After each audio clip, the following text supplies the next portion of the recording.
तृप्ती देसाई आज कोल्हापूरच्या महालक्ष्मी मंदिरात दर्शनासाठी आल्या होत्या। सुरुवातीला त्यांनी शक्ती प्रदर्शन करत महालक्ष्मी मंदिरात येण्याचा प्रयत्न केला, पण पोलीस प्रशासनाने त्यांना अडवून तुम्ही जमावबंदीचं उल्लंघन केले असं म्हणत त्यांना ताब्यात घेतलं। नंतर मात्र तृप्ती देसाई आणि त्यांच्या सहकार्याने आम्ही 4 ते 5 महिला जाऊन महालक्ष्मीचं दर्शन घेऊ अशा प्रकारची भूमिका मांडली। त्याच्यानंतर पोलीस बंदोबस्तात तृप्ती देसाई महालक्ष्मी मंदिरात आल्या, पण त्याच्यानंतर स्थानिक नागरिक आणि पुजाऱ्यांच्या रोषाला तिला सामोरं जावं लागलं। सुरुवातीला पुजाऱ्यांनी तिला अडवलं, पण पोलीस प्रशासनानं पुजाऱ्यांना आणि स्थानिक लोकांना बाहेर काढून तृप्ती देसाईंना गर्भगृहात प्रवेश करायला संमती दिली।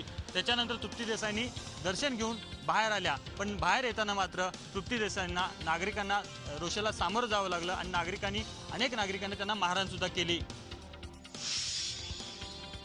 त्र्यंबकेश्वर देवस्थानच्या गर्भगृहामध्ये प्रवेश करण्यासाठी आज स्वराज्य महिला संघटनेच्या काही पदाधिकारी मंदिरामध्ये आलेल्या होत्या, मात्र देवस्थान ट्रस्टकडनं त्यांना गर्भगृहामध्ये प्रवेश करण्यापासून मज्जाव करण्यात आलेला आहे। दरम्यानच्या काळामध्ये या महिलांशी त्यांच्याशी हातापाई झालेली आहे, त्यांना धक्काबुक्की झाल्याचा आरोप या महिलांनी केलेला आहे, मात्र देवस्थान ट्रस्टने तो आरोप फेटाळून लावलेला आहे। उच्च न्यायालयाने जो आदेश दिलेला आहे त्या आदेशाला आधार धरत या महिला सर्व आलेल्या होत्या, मात्र आज त्यांचा प्रवेश होऊ शकलेला नाही। त्यानंतर त्यांनी ठिय्या आंदोलन केलेलं आहे। भविष्यात त्यांना प्रवेश द्यावा अशी मागणी त्यांची ठाम आहे आणि पुन्हा एकदा गर्भगृहामध्ये प्रवेश करू असा त्यांनी ठाम निश्चय केलेला आहे। शनी शिंगणापूर राज्यातल्या इतर मंदिरांमध्ये महिलांच्या विद्वांच्या हस्ते अभिषेक आणि इतर धार्मिक विधी केले जातात। एकीकडे मंदिरातच महिलांना प्रवेशबंदी असताना या मंदिराने हा अनोखा प्रकल्प राबवला आहे। या मंदिराकडनं प्रेरणा घेऊन इतर मंदिरात देखील असेच प्रकल्प राबवले तर खरंच महिलांना अजय सन्मान मिळू शकेल। मुंबई उच्च न्यायालयाने IPL आयोजकांना चांगलाच दणका दिलाय। राज्यात भीषण दुष्काळ परिस्थिती असताना आम्ही गप्प राहू शकत नाही, त्यामुळे 30 एप्रिल नंतर ज्या 13 मॅच राज्यात होणार आहेत त्या राज्यभर हलवण्याचे आदेश मुंबई उच्च न्यायालयाने दिलेत। 30 एप्रिल नंतरचे सामने राज्यभर हलवण्याकरता 15 दिवसांचा वेळ न्यायालयाने आयोजकांना दिलाय। तर राज्य सरकारच्या भूमिकेवर मुंबई उच्च न्यायालयाने नाराजी व्यक्त केली आहे। एकीकडे IPLचे सामने राज्यभर हलवण्यास हरकत नसल्याची भूमिका राज्य सरकारने घेतली होती, तर दुसरीकडे पाणी वाटपाबाबत राज्य सरकारने जबाबदारी BMCवर ढकलली। किंग्स 11 पंजाबचे नेस वाडिया यांनी जी भूमिका घेतली होती ती आम्हाला सर्वांकडून अपेक्षित होती, पण इतरांनी तशी भूमिका न घेतल्याने आम्हाला राज्यभर सामने हलवणे भाग आहे असे आदेश मुंबई उच्च न्यायालयाने दिलेत।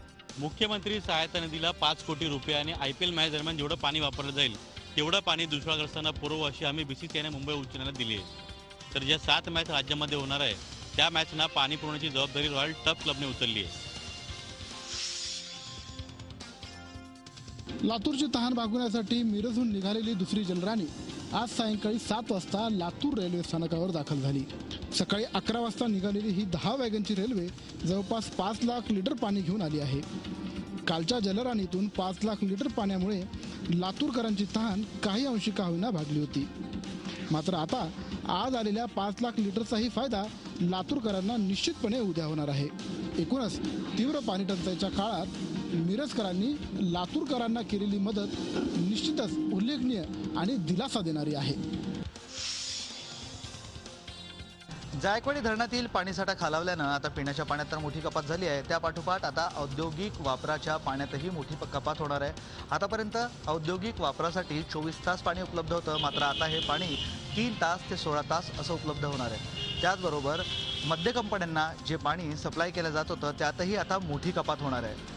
पाणी कमी असल्यामुळे पावसाळ्यापर्यंतचं नियोजन करण्यात आलं आहे। पुढच्या महिन्यात अजून एक वेळा याबाबत आढावा होईल आणि त्यानंतर पुन्हा एकदा उद्योगासाठी मोठी पाणी कपात होण्याची शक्यता नाकारता येत नाही।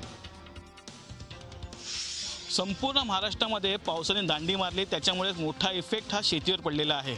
पाणी नाही मुळे शेती नाही आणि शेती नाही मुळे रोजगार नाही अशी परिस्थिती शेतकऱ्याची झालेली आहे। त्यामुळे शेतकरी स्थलांतरित होऊन तो शहराच्या कडे वळालेला आहे। एकंदरीतच ह्यामुळे शेतकरी आता ठाणे शहरात किंवा मुंबई शहरात दिसू लागलेला आहे। ही जी 2-3 महिने असतात ह्या 2 ते 3 महिन्यासाठी इथे काम करायचं आणि पावसाळा सुरू झाल्यानंतर पुन्हा आपल्या गावी जायचं असा यांचा दिनक्रम, परंतु तिथेही अनेक भूमाफियांचा यांना सामना करावा लागत आहे। एकंदरीतच घाटकोपरला घडलेली घटना ही ताजी आहे आणि त्यानंतर ठाण्याचे पालकमंत्री एकनाथ शिंदे यांनी पुढाकार घेत ठाण्यामध्ये पहिली छावणी तयार केलेली आहे आणि ही महाराष्ट्रातली किंवा भारतातली पहिली छावणी आपण बोलू शकतो।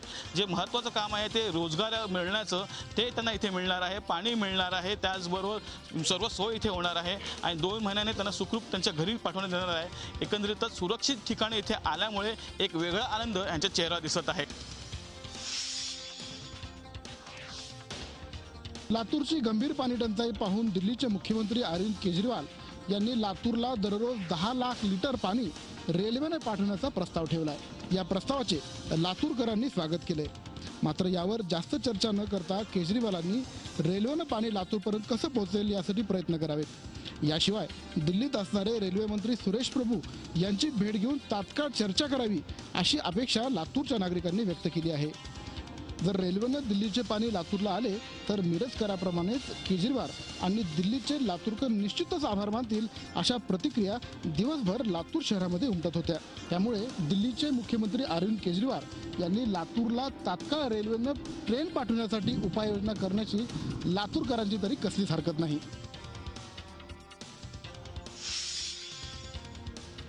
पिंपरी चिंचवड शहराला पाणी पुरवठा करणाऱ्या पवना धरणामध्ये केवळ 31% पाणीसाठा राहिलाय। पाण्याचं संकट ओढवू नये यासाठी महापालिकेनं यापूर्वीच 15% पाणी कपात केली आहे। पण उपलब्ध पाणीसाठा आणि होणारा वापर हे लक्षात घेता येत्या काही दिवसात पाण्याचं मोठं संकट निर्माण होऊ शकतं।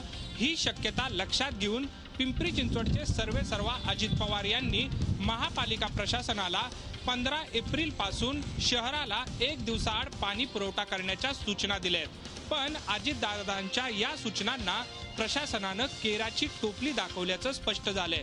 महापालिका प्रशासनानं पाणी नियोजनाबाबत कोणताही ठोस कार्यक्रम आखलेला नसल्याचं स्पष्ट होतंय। पाणी कपात गरज पडल्यास करू किंवा सध्या पाणी कपातीची गरज नाही अशी 2 टोकाची उत्तरं महापालिका प्रशासन देतंय। त्यामुळं महापालिका प्रशासन पाणी नियोजनाबाबत किती गंभीर आहे हेच स्पष्ट होतंय।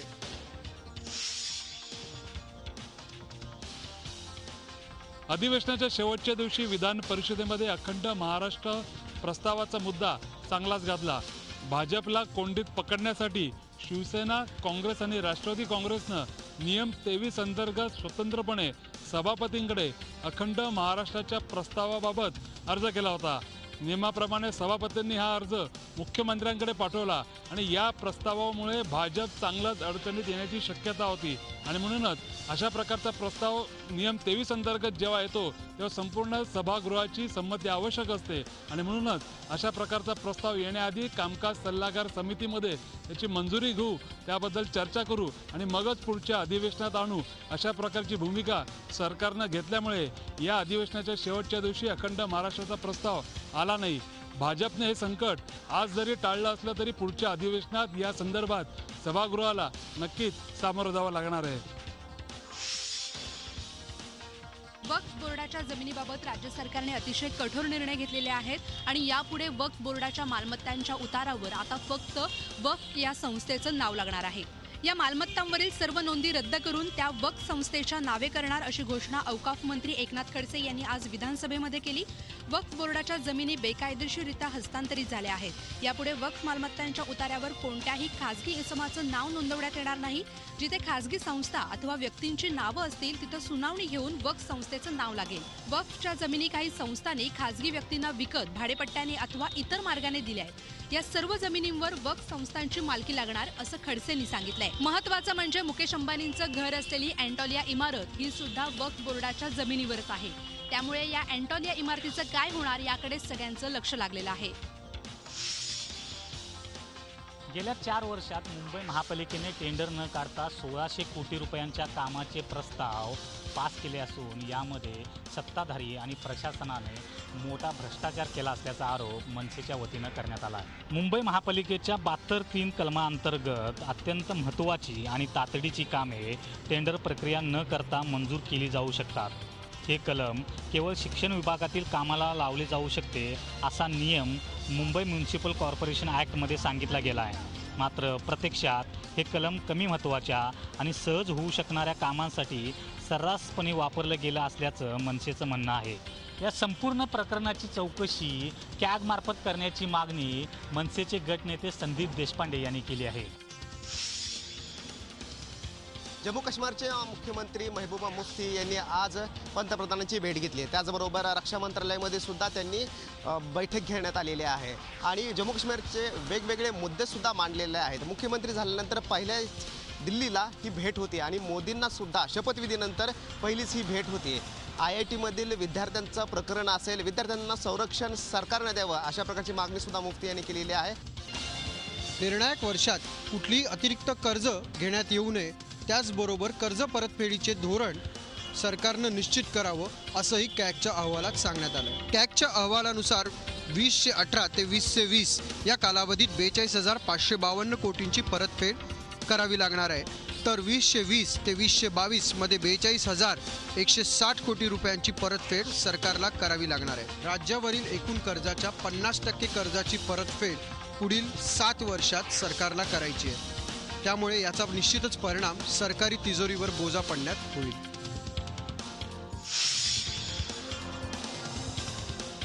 माजी पोलीस आयुक्त राकेश मार्या यांच्या अडचणीत वाढ झाली आहे. विनिता कामते यांना चुकीची माहिती दिल्याप्रकरणी मुंबई उच्च न्यायालय राकेश मार्या यांच्या चौकशीचे आदेश देऊ शकतं. 26/11चा दहशतवादी हल्ला झाला त्यावेळेस अशोक कामते पूर्व उपनगराचे अतिरिक्त पोलीस आयुक्त होते. या हल्ल्यात तत्कालीन ATS प्रमुख हेमंत करकरे, अशोक कामते आणि विजय साळसकर हे तिघे शहीद झाले होते. हल्ल्यादरम्यान राकेश मार्या यांनी हल्ल्याच्या ठिकाणी जाणे सोडून पोलीस कंट्रोल रूम हे सुरक्षित ठिकाण निवडले आणि तिथून दहशतवाद्यांशी दोनात करणाऱ्या पोलीस जवानांना राकेश मार्या सूचना देत होते. त्यावेळी अशोक कामते आणि राकेश मार्या यांच्यात काय बातचीत झाली हे राकेश मार्या यांनी जगासमोर येऊ दिले नाही. त्या दोघांमध्ये काय संभाषण झाले याचा तपशील विनिता कामते यांनी हल्ल्यानंतर माहिती अधिकाऱ्याखाली मागितला होता. मात्र त्यांना जो तपशील देण्यात आला त्यात खूप विसंगती होत्या. त्याबाबत तक्रार करूनही माहिती दिली जात नसल्याचा आरोप करत विनिता कामते यांनी अखेर राज्याच्या माहिती आयुक्तांकडे तक्रार केली होती. त्यानुसार माहिती आयुक्तांनी राकेश मार्या आणि राज्य सरकारला आपली बाजू स्पष्ट करण्याचे आदेश दिले होते. मात्र आयुक्तांच्या या आदेशाकडे दोघांनी जाणीवपूर्वक दुर्लक्ष केले होते. माहिती अधिकार आयुक्तांनी राकेश मार्या यांच्या चौकशीचे आदेश दिले होते, पण या आदेशांना राज्य सरकारने मुंबई उच्च न्यायालयामध्ये आव्हान दिलं होतं. राज्य सरकार राकेश मार्या यांना वाचवत नाही ना अशी चर्चा आता सुरू झाली आहे. मुंबईत येत्या आठवडाभरात वादग्रस्त ठरलेली क्लीनअप मार्शल योजना पुन्हा एकदा सुरू केली जाणार आहे. मुंबई महापालिकेच्या स्थायी समिती सभागृहात या योजनेचा प्रस्ताव मंजूर करण्यात आला आहे. क्लीनअप मार्शल योजना वादग्रस्त ठरल्याने बंद करण्यात आली होती. ही आता सुरू होणार असल्याने रस्त्यावर थुंकणाऱ्यांना, कचरा टाकणाऱ्यांवर दंडात्मक कारवाई होणार आहे. यासाठी 100 रुपयांपासून 1000 रुपयापर्यंत दंडाची तरतूद केली गेली आहे. 24 विभागात 778 ठिकाणी क्लीनअप मार्शलांची नियुक्ती केली जाणार आहे. झी 24 तास रहा एक पाऊल पुढे.